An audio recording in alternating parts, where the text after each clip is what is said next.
73세 대기업 회장의 충격적인 복수. 내 손자를 건드린 대가를 치러라. 안녕하세요. 저는 이번에 여러분께 들려드릴 이야기의 화자입니다. 그날은 잿빛 구름이 하늘을 덮은 쓸쓸한 봄날이었습니다. 한 노인이 떨리는 손에 작은 국화꽃 다발을 꼭 껴안고 묘지 안쪽으로 걸어가고 있었습니다. 노인의 이름은 최인수, 73세. 국내 굴지의 건설회사를 일군 대기업 회장이었습니다. 한 무덤 앞에 멈춰선 최 회장. 묘비에는 이렇게 새겨져 있었습니다. 최준호의 묘. 1978년 2021년. 사랑하는 아들이었습니다. 최 회장은 무릎을 꿇고 떨리는 손으로 국화꽃을 내려놓았습니다. 준호야, 못난 아비가 이제야 왔다. 4년 만이구나. 아버지가 너무 늦었지. 바로 그때였습니다. 뒤에서 들려온 맑고 어린 목소리. 여긴 우리 아빠 무덤이에요. 깜짝 놀라 돌아본 최 회장. 10살쯤 된 소년이 초라한 차림으로 서 있었습니다. 해진 옷차림에 달아빠진 운동화. 하지만 눈빛만은 맑고 순수했습니다. 소년의 얼굴을 보는 순간 최 회장의 가슴이 철렁 내려앉았습니다. 그 눈빛 속에서 젊은 시절 아들 준호의 모습이 그대로 겹쳐 보였던 것입니다. 너 누구냐? 최 회장이 떨리는 목소리로 물어봤습니다. 제 이름은 한지우입니다. 순간 최 회장의 온몸이 얼어붙었습니다. 한지우. 혹시 이 아이가 세상에 자신이 인정하지 않았던 사실상 며느리의 성을 딴 아이가 눈앞에 서 있었던 것입니다. 내 피부치, 내 손자가 말입니다. 여기서 잠깐 여러분께 최인수 회장의 이야기를 들려드려야겠습니다. 1950년 경상남도의 작은 마을, 가난한 농가에서 태어난 최인수. 집안은 너무나 가난해서 하루 한 끼 먹기도 힘들었습니다. 어머니는 병원비가 없어서 제대로 치료받지 못하다가 최인수가 20살이 되던 해 세상을 떠났습니다. 어머니의 마지막 말이 아직도 귓가에 생생했습니다. 인수야, 가난은 대물림 되는 거란다. 너만큼은 가난에서 벗어나거라. 그날 최인수는 굳게 다짐했습니다. 절대 가난하게 살지 않겠다고. 군대를 제대한 후 서울로 올라온 그는 중고 트럭 한 대로 레미콘 운송을 시작했습니다. 새벽 4시에 일어나서 밤 12시까지 비가 와도 눈이 와도 하루도 쉬지 않았습니다. 그런 노력 끝에 작은 운송회사는 점점 커져서 1990년대에는 중견건설회사로 성장했습니다. 하지만 그 과정에서 잃어버린 것들이 너무 많았습니다. 아내가 첫 아이를 유산했을 때도 중요한 계약 때문에 병원에 가지 못했습니다. 결국 둘째로 태어난 아들 준호만이 무사히 자랄 수 있었습니다. 그런데 아내가 암에 걸렸습니다. 여보, 내일 수술이에요. 곁에 있어주세요. 하지만 최 회장은 뿌리쳤습니다. 당신도 이해해야지. 이 계약이 성사되면 우리 미래가 바뀐다고. 아내는 혼자서 수술을 받았고 혼자서 세상을 떠났습니다. 아들 준호를 향한 사랑도 늘 강요와 명령뿐이었습니다. 너는 내 유일한 아들이다. 회사를 물려받아야 한다. 준호가 다른 꿈을 이야기하면 화를 내곤 했습니다. 그런 소리 하지 마라. 돈 되는 일을 해야 한다. 그래서 준호는 아버지의 뜻에 따라 경영학을 공부했고 회사에 들어왔습니다. 하지만 아버지와 아들 사이는 점점 멀어져 갔습니다. 그런 준호에게도 사랑이 찾아왔습니다. 대학교 때 만난 여학생 한소영이었습니다. 간호학과를 다니던 소영은 준호에게 첫사랑이었습니다. 어려운 집안 형편에도 늘 밝고 긍정적이었습니다. 소영아, 나와 결혼하자. 두 사람은 진심으로 사랑했습니다. 졸업 후에는 사실혼 관계로 살면서 작은 행복을 꿈꿨습니다. 2015년에는 아들까지 태어났습니다. 바로 지우였습니다. 하지만 최 회장은 이 사실을 알고도 인정하지 않았습니다. 간호사 출신이 무슨 며느리냐? 체면이 말이 되나? 최 회장은 아들에게 다른 여자와의 결혼을 강요했습니다. 바로 김현주였습니다. 명문대 출신의 집안도 괜찮은 엘리트 여성이었습니다. 이런 여자가 우리 집 며느리감이다. 준호는 결국 아버지의 강요에 못 이겨 김현주와 법적인 혼인 신고를 했습니다. 하지만 마음은 여전히 한소영과 아들 지우에게 있었습니다. 그렇게 시간이 흘러 2021년 코로나가 한창이던 그 해였습니다. 준호는 과로에 시달리고 있었습니다. 그날도 밤 늦게까지 회사에서 일하고 있었습니다. 피곤하다. 운전하기 힘들겠다. 하지만 집에는 가야 했습니다. 소영과 지우가 기다리고 있었으니까요. 졸음운전으로 큰 사고를 당했습니다. 46세의 나이에 너무나 허무하게 세상을 떠났습니다. 장례식은 김연주 주도로 치러졌습니다. 법적인 아내였으니까요. 한소영과 지우는 장례식장 구석에서 조용히 울 수밖에 없었습니다. 그 후 4년이 흘렀습니다. 한소영은 혼자서 지우를 키우며 살고 있었습니다. 낮에는 식당에서 설거지를, 밤에는 사무실 청소를 하며 생계를 이어갔습니다. 지우는 아버지를 그리워했습니다. 학교가 끝나면 아버지 무덤에 가서 마치 살아있는 사람과 대화하듯 이야기했습니다. 아빠, 오늘 학교에서 칭찬받았어요. 수학시험 100점 맞았어요. 그런 순수한 아이였습니다. 한편 최인수 회장은 아들을 잃은 후 더욱 외로워졌습니다. 부인도 일찍 잃고 이제 아들마저 떠나니 큰 집에 혼자 덩그러니 남았습니다. 그제야 후회가 밀려왔습니다. 내가 뭘 한 거지? 하지만 이미 늦었습니다. 아들은 돌아오지 않을 테니까요. 그런데 오늘은 달랐습니다. 아들 기일을 맞아 용기 내어 무덤을 찾아온 것이었습니다. 그곳에서 만난 것은 자신이 전혀 몰랐던 손자였던 것입니다. 할아버지는 누구세요? 지우가 고개를 갸웃하며 순진하게 물어봤습니다. 최 회장은 말이 막혔습니다. 이 순수한 아이에게 뭐라고 말해야 할까요? 지우는 최 회장이 꽃을 가져온 것을 보고 반갑게 말했습니다. 할아버지도 우리 아빠를 아시는구나. 그 순간 최 회장의 가슴이 뜨거워졌습니다. 아빠가 살아계실 때 자주 얘기해 주셨어요. 할아버지가 계시다고. 지우는 계속 이야기했습니다. 엄마는 할아버지 얘기하면 항상 슬퍼하세요. 왜 그런지 모르겠어요. 최 회장은 더욱 마음이 아팠습니다.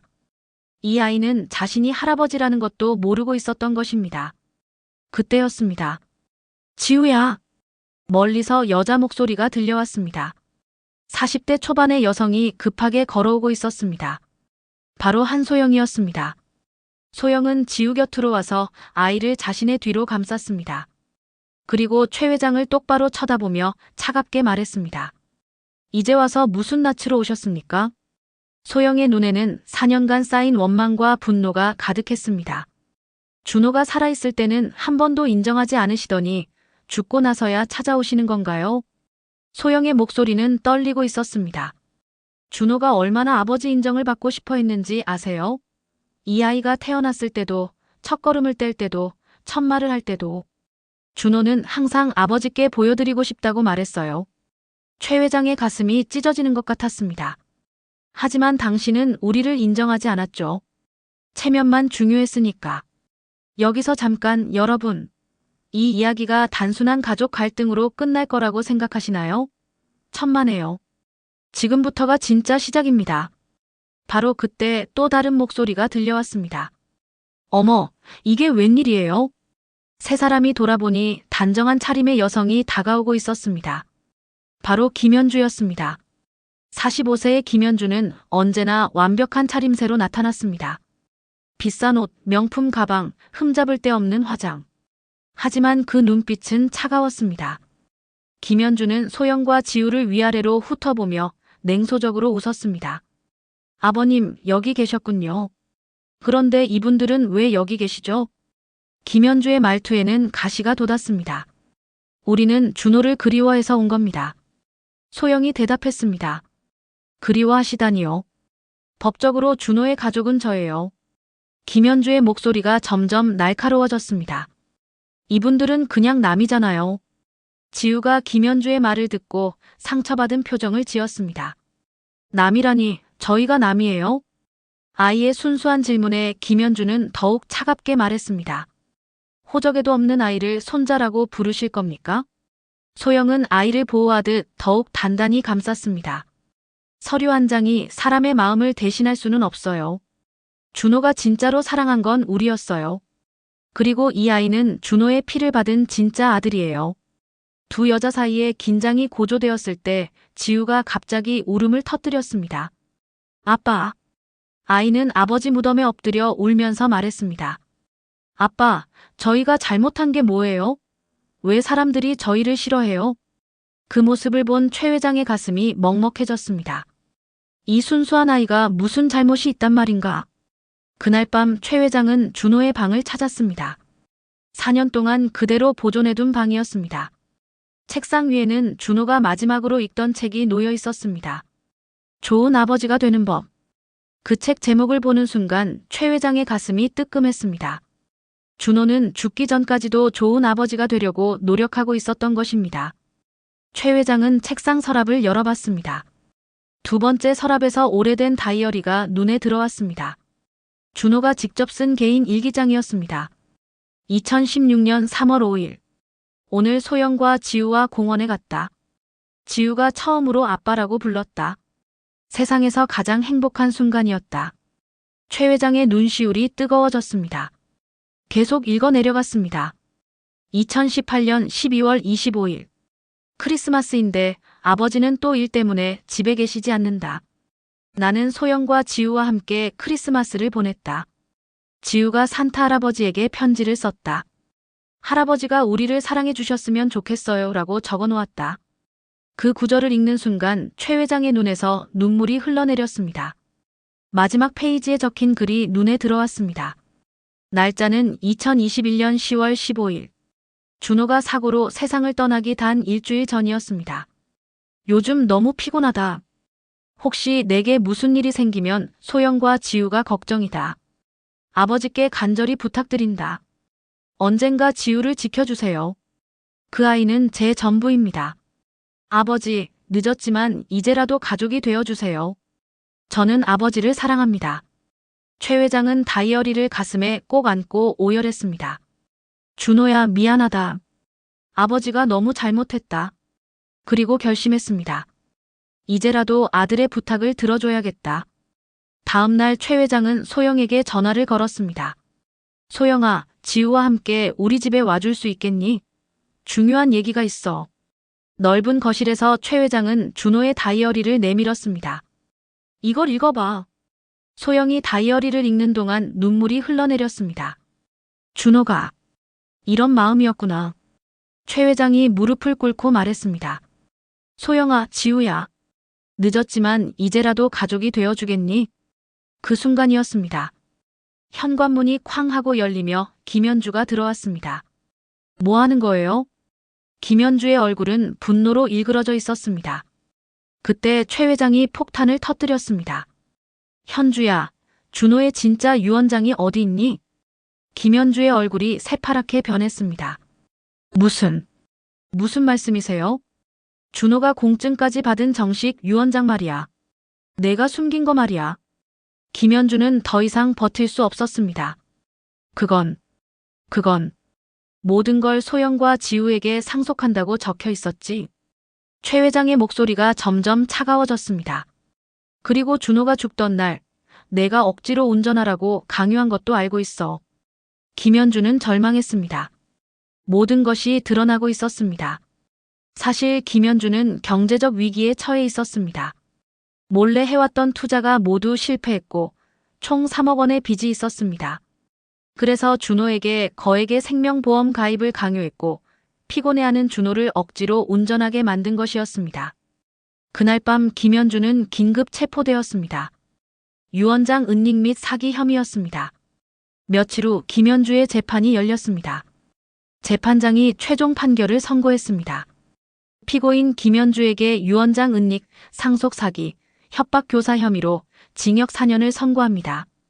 재판이 끝난 후 최 회장은 소영과 지우를 정식으로 가족으로 맞아들였습니다. 호적 정리를 마치고 지우의 성도 최지우로 바뀌었습니다.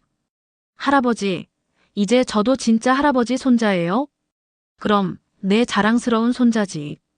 1년 후 지우는 새 학교에서 그림 실력을 인정받아 상까지 받았습니다. 시상식에는 최 회장과 소영이 함께 참석했습니다. 우리 지우가 이렇게 훌륭하게 자라다니. 최 회장은 자랑스러워 눈물을 흘렸습니다. 할아버지 덕분이에요. 지우가 상장을 할아버지께 보여드리며 말했습니다. 할아버지가 저를 믿어주시고 사랑해주셔서 이런 상을 받을 수 있었어요. 그 순간 최 회장은 진정한 행복이 무엇인지 깨달았습니다. 돈으로 살 수 없는 가족의 사랑. 그것이야말로 인생의 진정한 보물이었습니다. 어느 날 저녁 세 사람은 함께 저녁을 먹었습니다. 최 회장이 직접 만든 김치찌개였습니다. 할아버지, 요리 진짜 잘하시네요. 최 회장이 웃으며 대답했습니다. 너희를 만나고 나서부터 배웠지. 가족을 위해 뭐든 배우고 싶었어. 사람은 변할 수 있어. 나이가 들어도 깨달음은 늦지 않더구나. 돈과 성공보다 가족이 소중하다는 걸 이제야 알았어. 그날 밤 지우는 일기장에 썼습니다. 오늘도 할아버지와 엄마와 함께 저녁을 먹었다. 할아버지가 만든 김치찌개는 세상에서 가장 맛있었다. 아빠가 하늘에서 우리를 지켜봐 주시는 것 같다. 우리 가족은 이제 정말 행복하다. 진정한 가족은 핏줄로만 만들어지지 않습니다. 서로를 사랑하고 보듬어주는 마음으로 만들어집니다. 때로는 가장 큰 시련이 가장 큰 축복의 시작이 되기도 합니다. 73세의 나이에도 새로운 사랑을 배우고 진정한 가족의 의미를 깨달은 최인수 회장의 이야기였습니다. 여러분도 오늘 가족에게 사랑한다고 말해보세요. 그것이 인생에서 가장 소중한 순간일 테니까요.